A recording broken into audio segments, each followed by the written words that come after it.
On this episode of Still Loading, the history of RTS games, Part 3.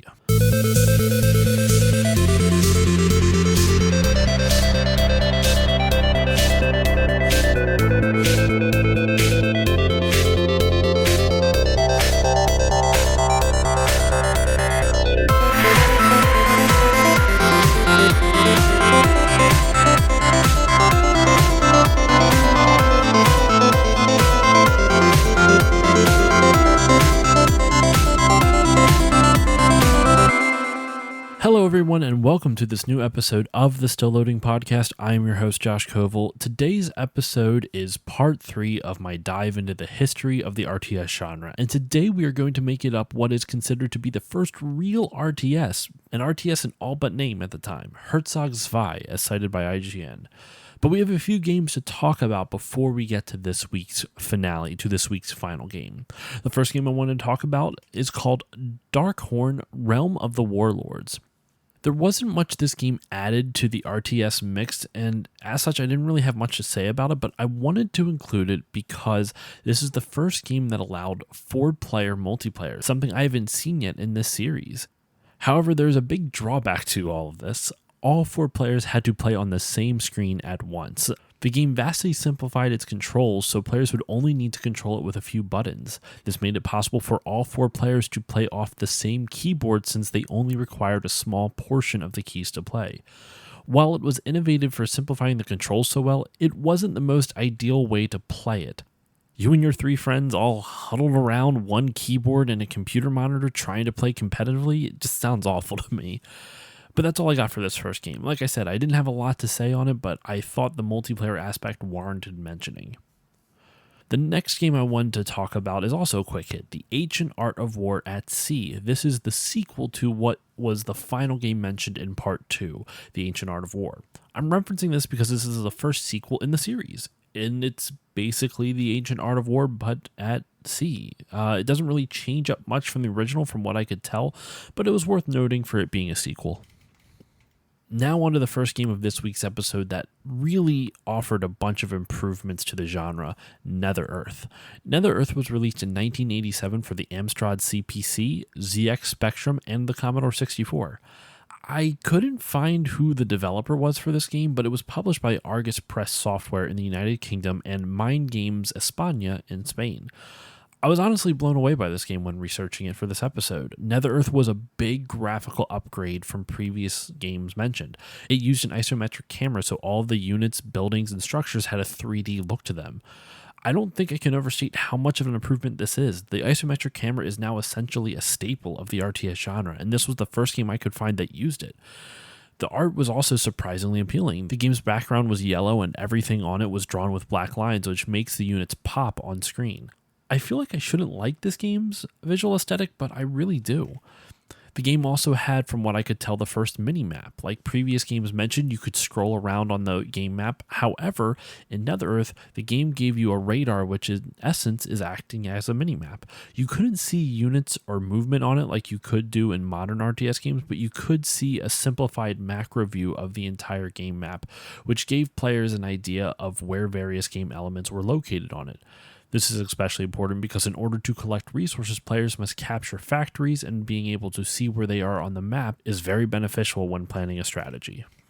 Like previous games, Nether Earth also used a cursor that the player controls in order to give commands to move and or build units. Unlike previous games though, the cursor in this game is part of the game world. The player controls a flying machine in which they can fly over the whole playable area. This flying machine, for all intents and purposes, is your mouse cursor, like from a modern game. The reason I even call attention to it is that since it's an actual object in the game world, it does more than simply control the player's units/buildings. Since the cursor, quote unquote, is physically in the game world / on the game map as a flying machine, it can affect the units on the map by getting in their way and restricting their movement. Kind of a cool idea in my opinion to have a story reason for the player's cursor to exist in the game world and for it to actually affect gameplay in ways other than controlling the units or buildings. The final point I wanted to make on Nether Earth is about the units. I didn't mention it before, but this game has a sci-fi setting, so all the units you make / control are robots who fight against a mysterious alien race called the Insignians. The units players can create are somewhat unique compared to other games we've talked about. In the game, you build units by constructing them from a selection of modules, meaning you could customize your units in a way that up until this point you hadn't seen before. There are 4 module types: locomotion, weapons, nuclear bombs, a bit of an escalation there, I know, and the last one is electronics.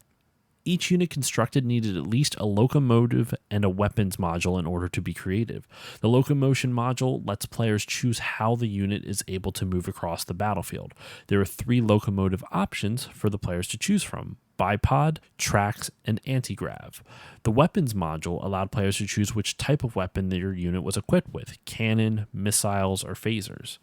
This mechanic of the game was my favorite. The idea of being able to choose the specific parts of your units that you create is incredibly cool, and the amount of customizability is incredibly impressive for the time this game came out. Next on the list is Carrier Command. This game is incredibly unique as it's kind of an RTS, but also kind of an action game.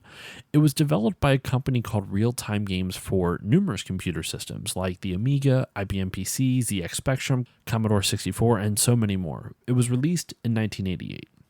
Carrier Command stands out for a few reasons. One is its graphics. The game was in full 3D, and it's really impressive, especially for a game in 1988. It looks kind of similar to how Star Fox looked on the SNES, but Star Fox came out in 93, 5 years later. This game is kind of an RTS in that you can control an aircraft carrier, that you can build and create boats and planes that can then be controlled to fight the enemy aircraft carrier. You're fighting on a fairly large battlefield, and you gain resources based off how many islands you control. When you capture an island, you are given 3 options as to what you can do with it. The island can either produce fuel, produce supplies, or be used as a defensive position. This kind of reminds me how in modern RTS games you build command bases away from your initial starting point to gather more resources, or to provide a defensive front away from your main base.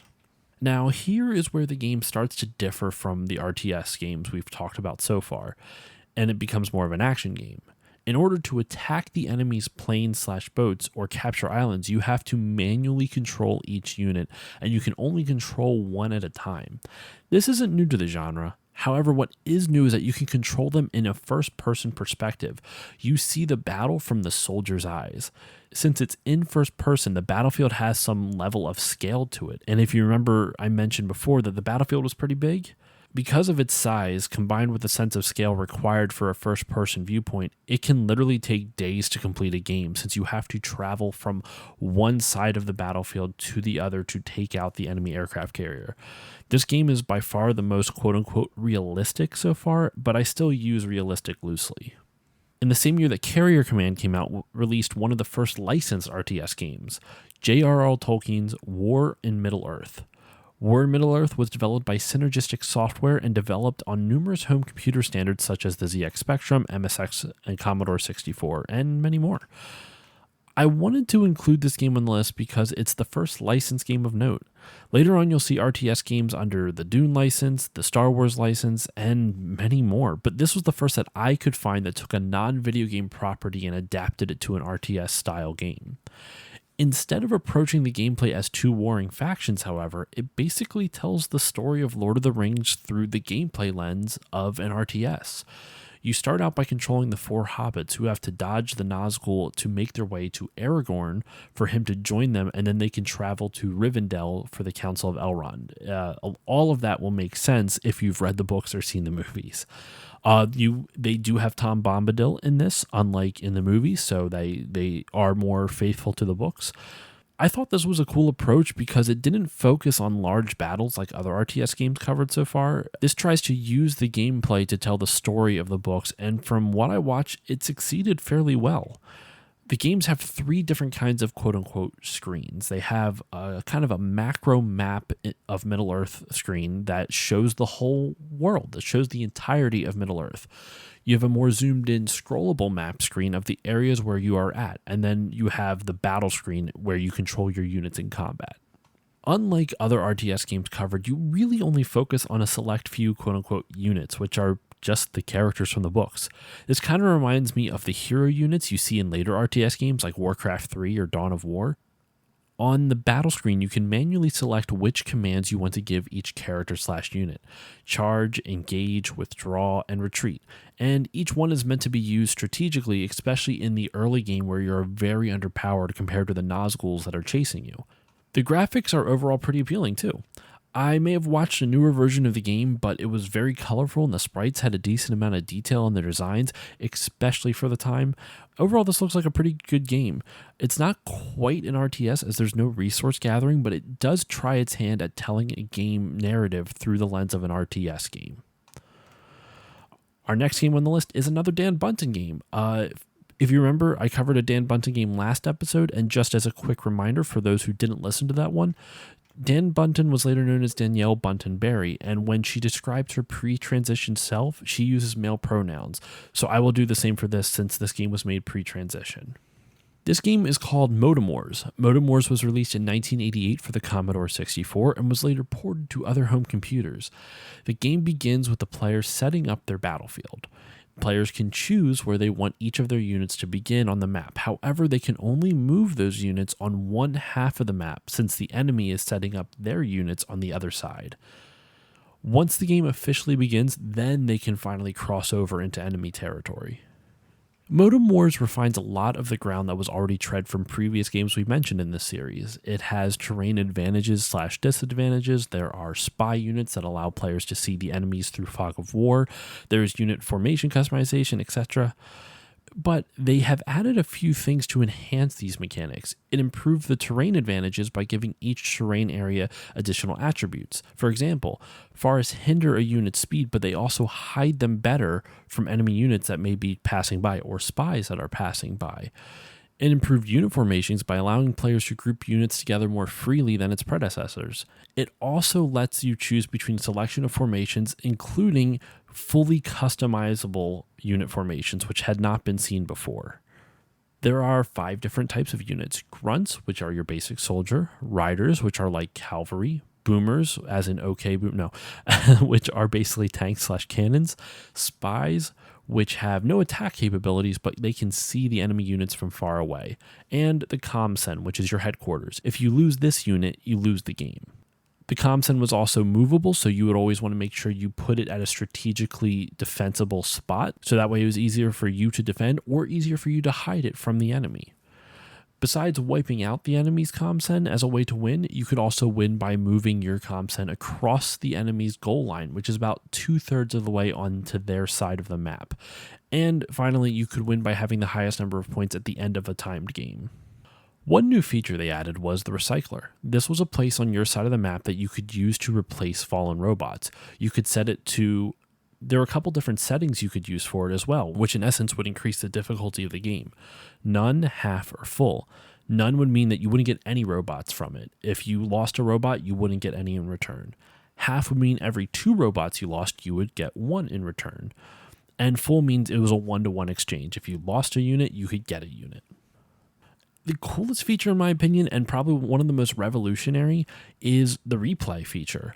Players could actually record their games and then play it back and watch it. This is the first time this feature has been seen in the games we've covered so far.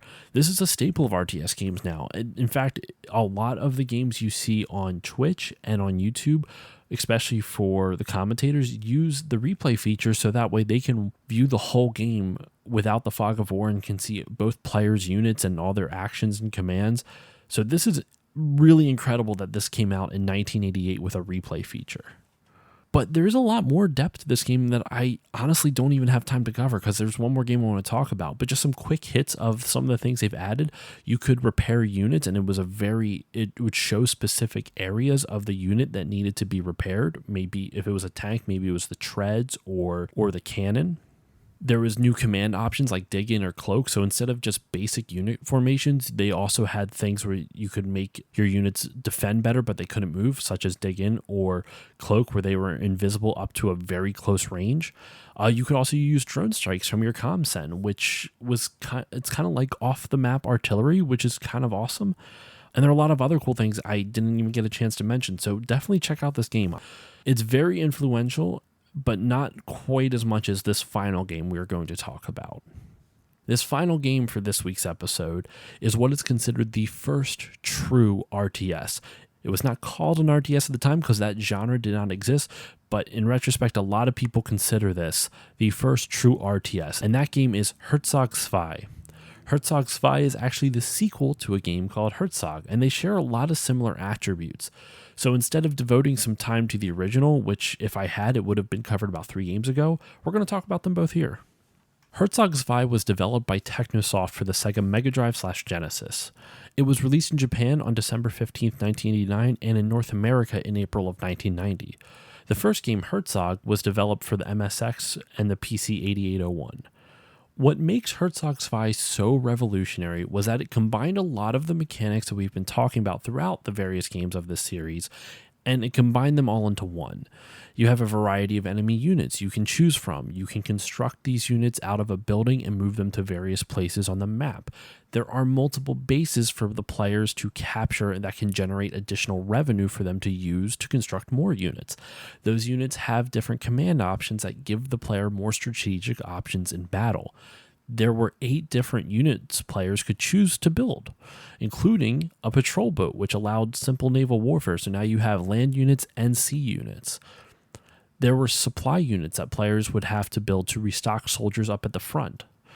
And there was just so much happening in this game that I'm honestly impressed with it even all these years later. I didn't even play this as a kid, and I'm kind of surprised by how much they crammed into a console RTS.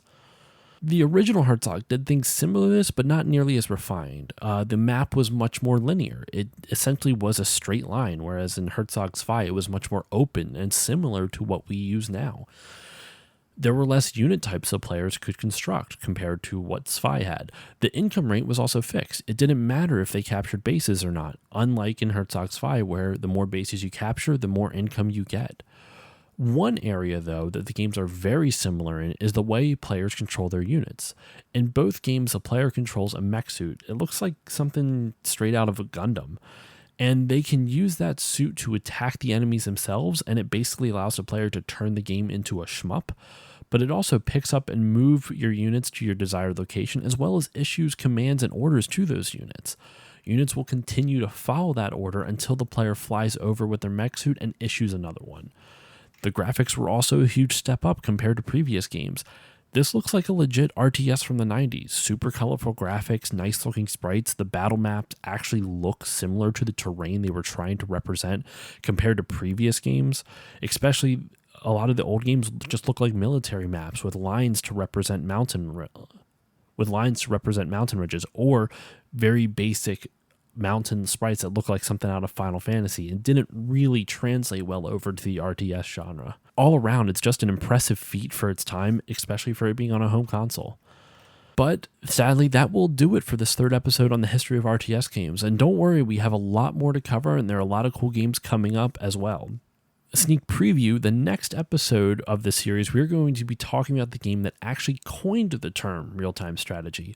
All games we've covered so far do fall into the RTS genre in some way, shape, or form, but when they were released, that genre didn't exist. They were called action strategy games and not real-time strategy games. But next week, we're going to be talking about the game that gave us the name of this wonderful genre, Dune 2. So yeah, thank you all for listening. As usual, you can follow me on Facebook, Twitter, and Instagram at StillLoadingPod on all of them. If you want to support the show, please consider giving a 5-star rating and review on Apple Podcasts or whichever podcasting app you use. That helps more people find the show. So seriously, if you want to support me, please consider doing that. You can also support me on Patreon. Even just $1 a month will grow the show. I still need to revamp those tiers, so I understand if you don't want to give any money right now. I will actually make some worthwhile tiers. I promise you, I just have to find time to do it. Anyway, the most important shout out is the Bit by Bit Foundation. The Bit by Bit Foundation is a non-profit organization whose mission is to put video games and video game consoles in the hands of kids receiving inpatient care at hospitals. So if you want to support them, go to bitbybitfoundation.org and consider donating. And that will do it for me. Thank you all so much for listening. This was a lot of fun for me to research. This episode took a lot longer than I thought to research. I actually started writing the script for this a couple weeks ago, and I just finished it only a few days before release and recorded it a few days before release. So hopefully you're all enjoying the series. I know I am, and I will see you all next time.